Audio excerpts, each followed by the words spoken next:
귀한 찬양 감사합니다. 다음 보기에 공통점은 무엇일까요? 1. 기자의 피라미드. 2. 알렉산드리아의 등대. 3. 올림피아의 제우스상. 4.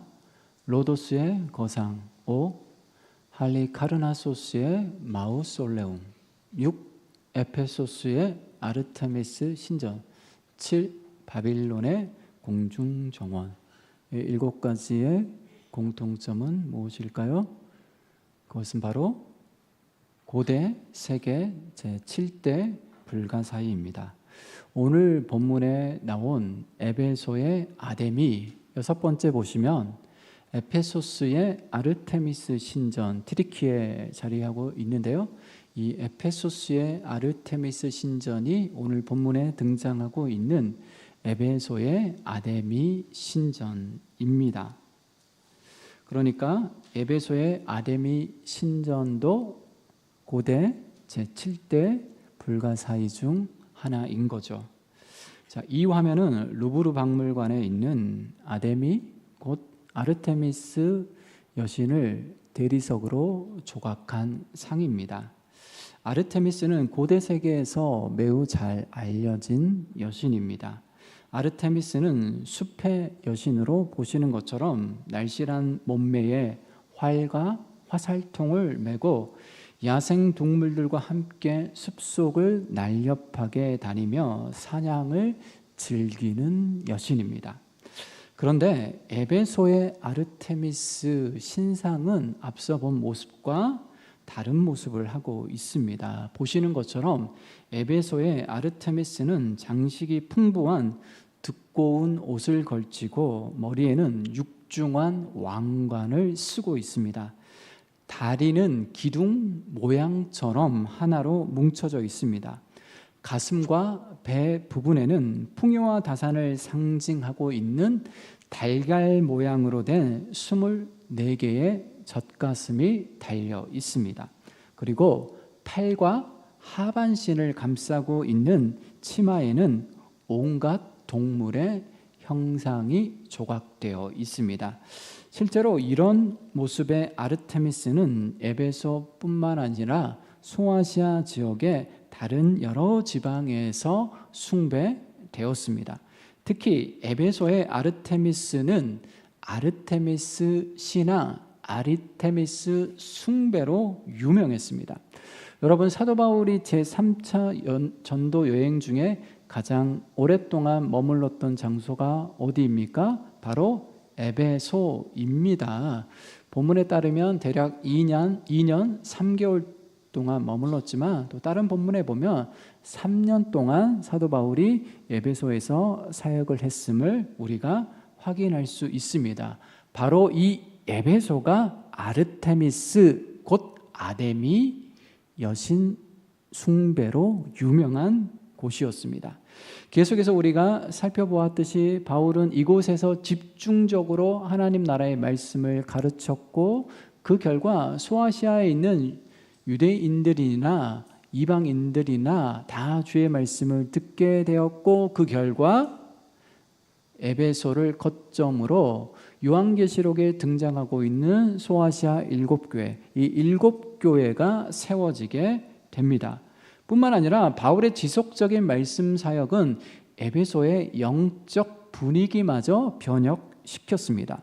마술사들과 주술사들이 자진해서 마술책들과 주술책을 불태웠습니다. 그 책값이 무려 은 5만, 오늘날의 하나로 환산해 본다면 50억 원에 해당되는 금액입니다.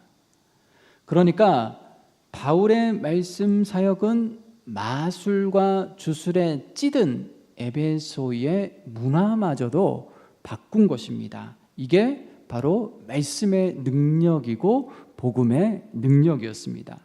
여기서 한 걸음 더 나아가 사도 바울의 말씀 사역은 이제 아르테미스 여신 곧 아데미 여신 숭배까지 도전합니다. 사실 처음부터 바울이 전한 복음은 아데미 여신 숭배와 거세게 충돌할 수밖에 없었습니다. 복음의 진리는 우상의 허상을 폭로할 수밖에 없었기 때문입니다. 아니나 다를까 여러분, 우리가 지난주에 살펴보았듯이 바울의 말씀 사역은 아데미 여신의 숭배의 중심에 서 있었던 인물들, 누가 서 있었습니까? 은세공업자들의 거센 반발과 저항을 불러일으켰습니다. 우리가 지난주에 살펴보았듯이 19장 23절 지난주 말씀의 제목이기도 하는데요, 적지 않은 소동이 일어났습니다. 왜 적지 않은 소동이 일어났습니까? 바울의 말씀 사역으로 말미암아 은세공업자들을 중심으로 거친 항의, 거친 반발로 인한 소요 사태가 일어난 것입니다. 특히 사람의 손으로 만든 것은 신이 아니라라는 바울의 말은 아데미 여신을 떠받들고 있었던 은세공업자들, 성경에는 은장색이라고 표현되어 있죠. 은세공업자들의 자존심을 자극하기에 충분했습니다. 사도 바울의 이러한 선언의 이면에는 어떤 의미가 새겨져 있습니까? 사람의 손으로 만든 아데미 여신은 신이 아니다, 우상에 불과하다. 따라서 아데미 여신을 섬기는 것은 우상 숭배에 불과하다라는 뜻이죠. 실제 바울이 전한 복음으로 말미암아 아데미 여신을 숭배했던 수많은 사람들이 복음으로 돌아서게 되었습니다. 바울이 전한 복음이 우상의 영에 사로잡혀 있었던 에베소 시민들을 영적으로 각성시킨 것입니다. 하여 데메드리오라는 사람이 등장하는데요, 이 데메드리오라는 사람을 중심으로 은세공업자들이 바울을 대적하여 일제히 일어나 큰 소동을 일으켰습니다. 물론 데메드리오가 소동을 일으킨 근본적인 동기는 경제적 이유였습니다. 은세공업자들이, 은장색들이, 그리고 그걸 통해서 영업하는 사람들, 이 직공들, 이 사람들이 아데미 여신을 만들고 아데미 신전을 만들어 그것을 부적처럼 사람들에게 팔았고 수많은 사람들이 그 부적을 샀습니다. 그러니까 이 아데미 숭배를 통하여서 은세공업자들이 큰 수익을 올리고 있었던 거죠. 그런데 바울이 직접적으로 아데미 여신을 공격하자, 물론 아데미 여신에 대해서 바울이 본문에서 표현하지는 않았지만은, 그러나 바울의 이면 속에서는 사실 아데미 여신과 그들의 우상 숭배를 강력하게 공격하고 있었던 것이죠. 당시 아데미 여신과 신전은 은세공업자들에게 이처럼 큰 밥벌이 수단이었기 때문에 사도 바울과 은세공업자들의 충돌과 마찰은 피할 수 없는 숙명이었습니다. 그런데 은세공업자들을 중심으로 일어난 큰 소동은 점차 에베소 시민들에게까지 확산됩니다. 처음에는 이 은세공업자들이 반발하고 거세게 저항했는데 이 데메드리오라는 사람이 머리를 쓴 거죠. 은세공업자들 자신들의 힘으로는 지금의 상황을 뒤집기 어렵다 판단하여 선동적인 구호를 통하여서 에베소 시민들까지 이 소요와 그 다음에 바울에 대한 거센 항의에 참여할 수 있도록 이끈 것입니다. 데메드리오가 외친 그 선전 문구가 무엇이었습니까? 큰 여신 아데미여, 온 아시아와 천하가 위하는 그의 위엄, 크다 에베소 사람의 아데미여. 이러한 선동적인 구호를 통하여서 에베소 시민들의 자존심을 자극했던 거죠. 그래서 처음에는 은세공업자들을 중심으로 해서 반발했지만 이게 확산되다 보니까 에베소 시민들마저 이 소요 사태에 가담하게 된 것입니다. 분노와 흥분에 휩싸인 은세공업자들과 에베소 시민들은 벌떼처럼 어디에 모여들었습니까? 원형극장, 오늘날에도 꽤 유명한 에베소 원형극장에 운집했습니다. 에베소 온 시민들이 에베소의 자존심, 에베소 시민의 자존심에 큰 상처를 입힌 바울 잡기의 혈안이 되어서 에베소 원형극장에 모여들었습니다. 그러나 이들은 바울을 끝내 잡지 못했습니다. 바울을 잡으려고 했는데 바울을 잡지 못했고 대신 누구를 잡아 끌고 왔습니까? 바울의 동역자인 가이오와 아리스다고를 끌고 와 온영극장으로 들어갑니다. 그리고 오늘 본문은 다음과 같이 시작되고 있습니다. 본문 32절 말씀 보십시오. 19장 32절 같이 한번 찾아서 읽겠습니다. 사람들이 외쳐 어떤 이는 이런 말을 어떤 이는 저런 말을 하니 모인 무리가 분란하여 태반이나 어찌하여 모였는지 알지 못하더라. 아멘. 운집한 군중들 가운데 더러는 이런 구호를 외치고 더러는 저런 구호를 외치는 바람에 온영극장은 순식간에 아수라장으로 돌변했습니다.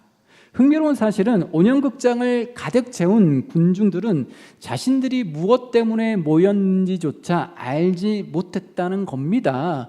그러니까 분위기에 휩싸여서 지금 온영극장에 모여들었는데 그리고 크다 에베소 사람의 아데미여 계속해서 외쳐댔는데 자신들이 왜 모였는지 그리고 왜 이런 구호를 외치고 있는지조차 알지 못한 채 그곳에 있었다라는 것이죠. 그저 분위기에 휩싸여서 충동적으로 운집한 것입니다. 이것이 바로 군중 심리의 허상이죠.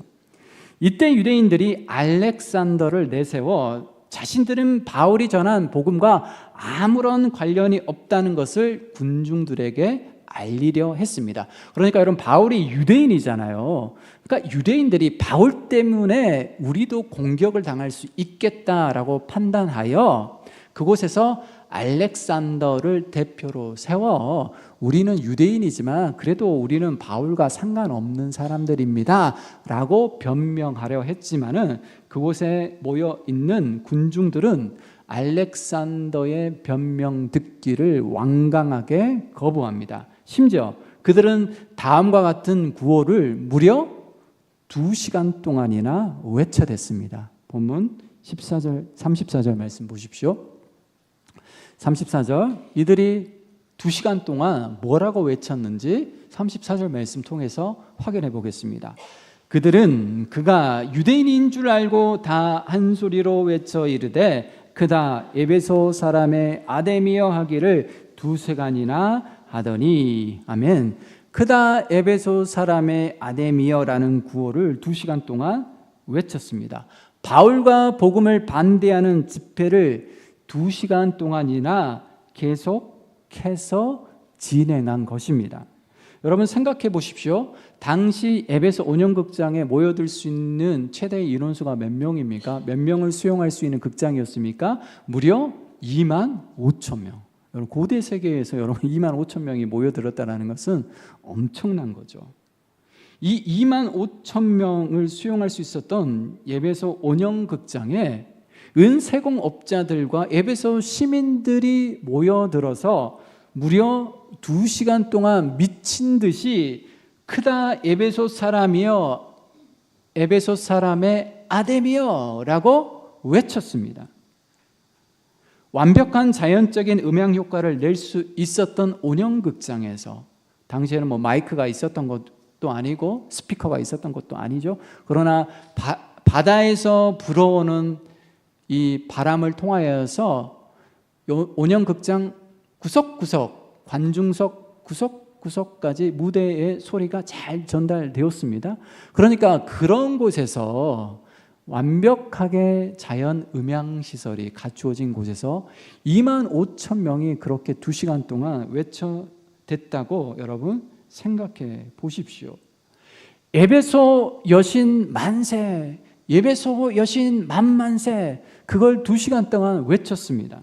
위대한 에베소의 여신 아데미여라고 계속해서 외쳤습니다.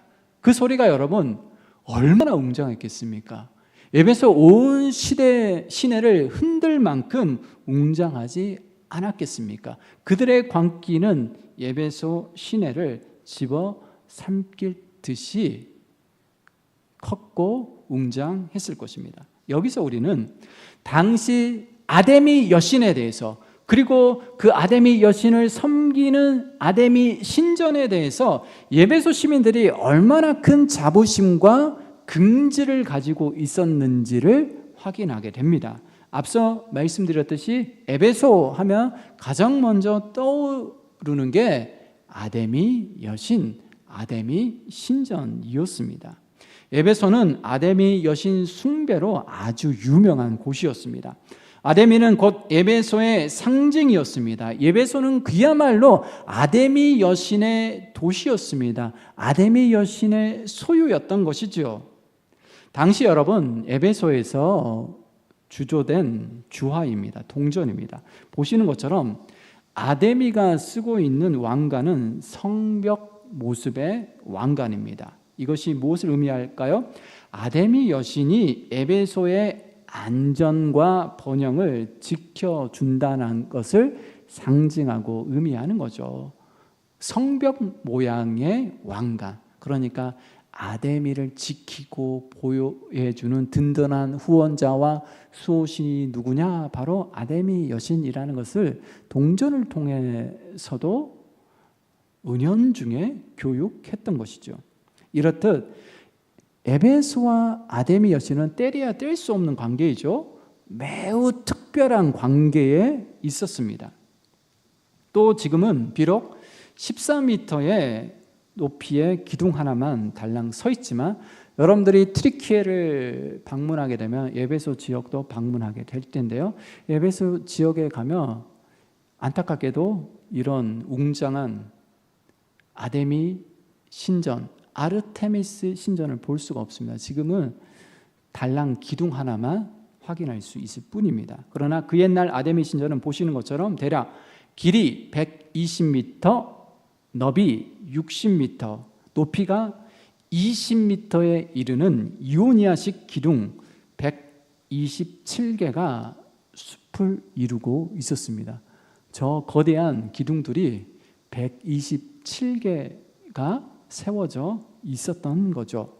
여러분, 그리스 아테네의 파르테논 신전, 유네스코의 심볼인 이 파르테논 신전의 규모의 두 배에 해당합니다.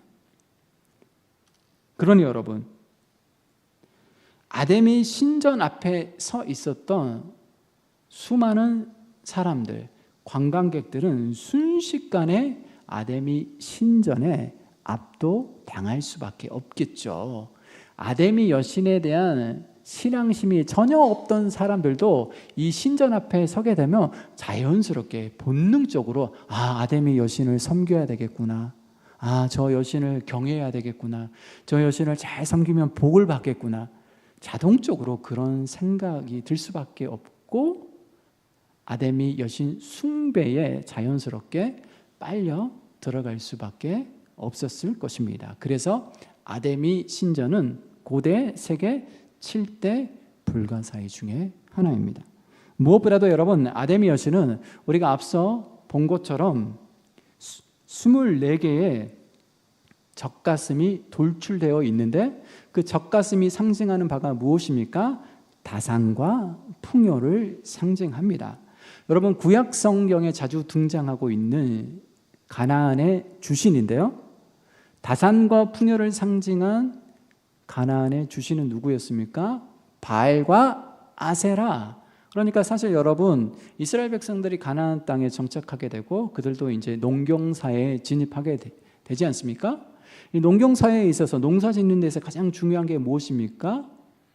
바람, 햇빛, 그 중에서도 비가 적절한 때에 내려줄 때 여러분 풍성한 수확을 거둘 수 있는 거죠. 이 비와 폭풍의 신이 누구였냐? 바알. 풍요와 다산의 신이 누구였냐? 아세라. 그러니까 바알과 아세라가 당연히 농경사회 속에서 인기가 있을 수밖에, 최고의 주가를 올리고 있었던 신들이 바알과 아세라. 마찬가지입니다, 여러분. 에베소에서 다산과 풍요를 상징하고 있고 또 보호와 안녕을 상징하고 있는 이 아데미 여신을 사람들은 떠받들 수밖에 없었던 것이죠.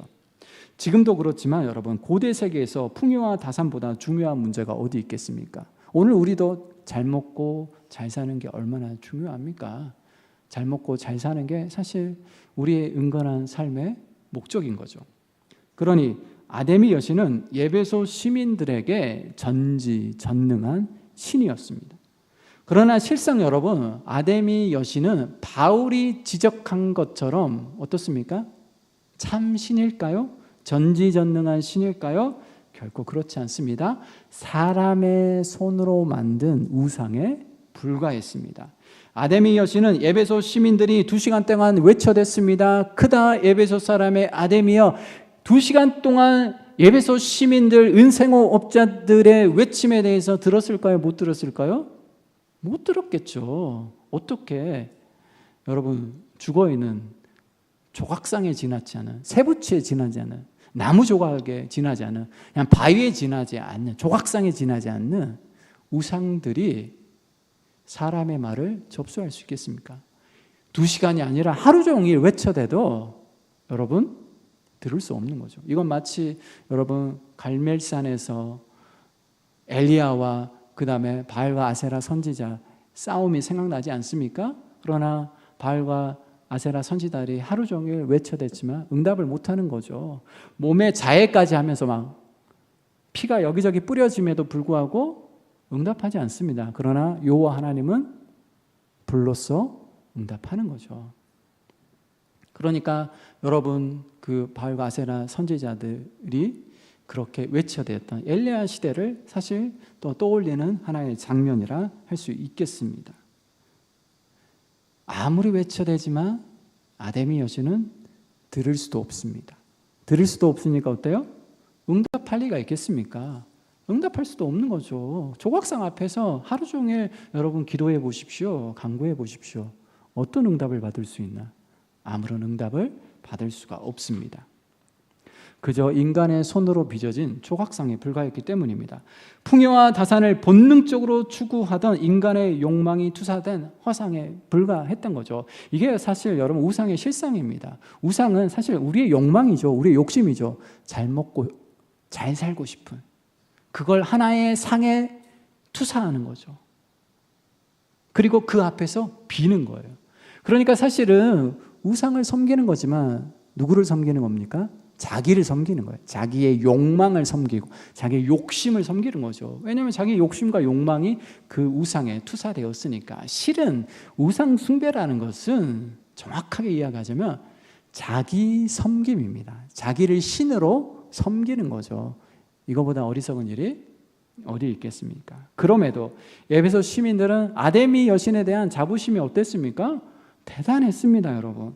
그들은 아데미 여신과 아데미 여신을 섬기는, 모시는 그 웅장한 신전을 자랑스러워했습니다. 2시간 동안 크다 에베소 사람의 아데미여라고 외칠 정도로 아데미 여신에 대한 열정도 충만했습니다. 우리의 용어로 바꿔보자면 아주 성령 충만한 사람들이었죠, 여러분. 아데미 여신에 대해서. 그렇다면 여기서 우리는 이렇게 묻지 않을 수 없습니다. 인간이 빚어낸 우상이요 허상에 불과했던 아데미 여신과 아데미 신전에 대해서도 에베소 시민들이 그토록 자랑스러워하고 긍지와 자부심을 가졌다면, 여러분 오늘 우리는 어떠합니까? 우리는 생명의 주요 구원의 주이신 예수님을 모시고 살아가고 있는데 우리는 우상을 모시고 살아가는 게 아니잖아요. 들을 수도 없고 반응할 수도 없는 그런 우상을 섬기는 사람들이 아니잖아요. 오늘도 살아 역사하시는 생명의 주요 구원의 주이신, 인격적으로 우리의 기도에 귀 기울여 주시고 반드시 응답해 주시는 바로 예수님을 모시고 살아가는 우리인데, 우리는 어떠한 긍지와 자부심을 가지고 신앙생활을 하고 있습니까? 저와 여러분은 쇠붙이나 나무 조각에 불과한 우상이 아닌 오늘도 우리의 마음을 깊이 공감하시고 헤아려 주시고 위로해 주시고 인도해 주시고 보이지 않는 손길 섭리 가운데 우리의 인생을 주도하시는 바로 그 예수님에 대해서 우리는 얼마나 자랑스러워하고 있습니까? 또한 예수님의 십자가의 보혈이 낳은 복음에 대해서도 우리는 얼마나 자랑스러워하고 있습니까? 여러분, 복음에 관한 사도 바울의 첫 마디, 첫 선언은 무엇이었습니까? 내가 복음을 부끄러워하지 아니하노니 이 복음은 모든 믿는 자에게 구원을 주시는 하나님의 능력이 됨이라. 바울의 복음에 관한 첫 마디는 나는 복음이 부끄럽지 않다. 내가 복음을 부끄러워하지 아니한다. 뒤집어 보면 무슨 말입니까? 나는 복음이 매우 자랑스럽다. 그리고 실제 사도 바울의 삶과 인생은 어떻습니까? 그 자랑스러운 복음을 선포하는데 복음 전도에 그의 일생을 불태우지 않습니까? 그렇다면 우리 역시 복음을 자랑하고 있고 복음의 담지자로서 그런 자부심을 가지고 긍지를 가지고 살아가고 있습니까? 우리의 자랑거리는 무엇입니까? 세상 사람들의 자랑거리가 우리의 자랑거리가 되어서는 안 되겠죠. 물론 자랑할 수 있겠죠. 그러나 우리의 자랑의 목록 첫 번째 리스트에는 무엇이 올라가 있어야 되겠습니까? 예수 그리스도, 그리고 예수 그리스도의 십자가의 보혈이 낳은 복음, 무엇보다도 복음을 자랑스러워하지 않겠습니까? 그럼 복음을 자랑스러워하게 되면 외치지 말라고 해도 외치게 되어 있어요, 여러분. 여러분 마음속에 자랑하고 싶은 게 있으면 남편 자랑하고 싶고 아내 자랑하고 싶고 자식 자랑하고 싶으면 어때요? 입이 근질근질 하잖아요. 그래서 만나는 사람들마다 다 자랑하잖아요. 자랑하지 않은 척 고상한 방식으로 다 자랑하잖아요. 상대방이 자존심이 상할 수 있으니까, 상대방 너무 또 자랑하면 싫어할 수 있으니까, 그래서 상당히 고상한 방식으로, 우회적인 방식으로 우리는 자랑하고 살잖아요.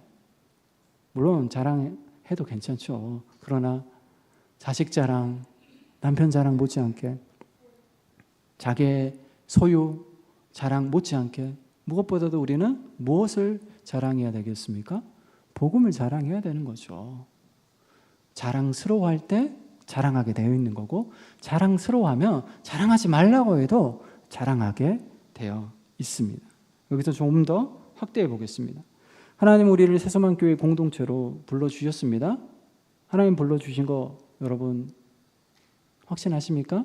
맞나요? 하나님 불렀나요? 제가 불렀나요? 여러분들 자발적으로 선택해서 오신 거나요? 여러분들이 어떤 방식으로 오게 되었든지 여러분이 선택해서 여기에 왔다라고 생각하실 수도 있겠지만, 그러나 그 이면에는 하나님의 보이지 않는 섭리가 작용한 거죠. 인맥을 통해서든지 관계성을 통해서든지 이 모든 이면에 하나님의 보이지 않는 손길이 작용했고 하나님이 여러분들을 불러주신 거죠.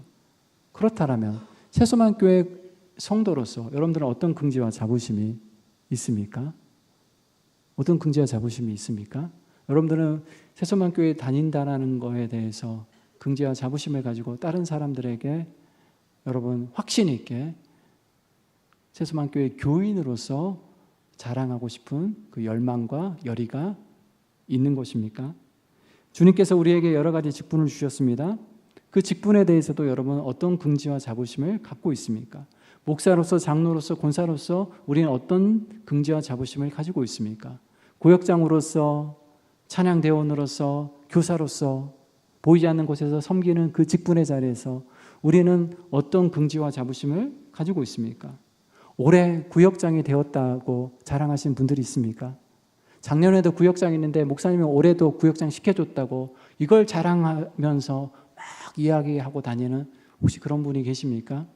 하나님께서 내게 주신 직분을 소중히 여기면서 이게 그냥 내 인생의 짐이 아니라, 그냥 나를 그냥 짓누르는 인생의 무거운 짐이 아니라 이걸 영광스러운 직분으로 생각하고 그걸 자랑스러워하고 긍지와 자부심을 우리는 가지고 있습니까?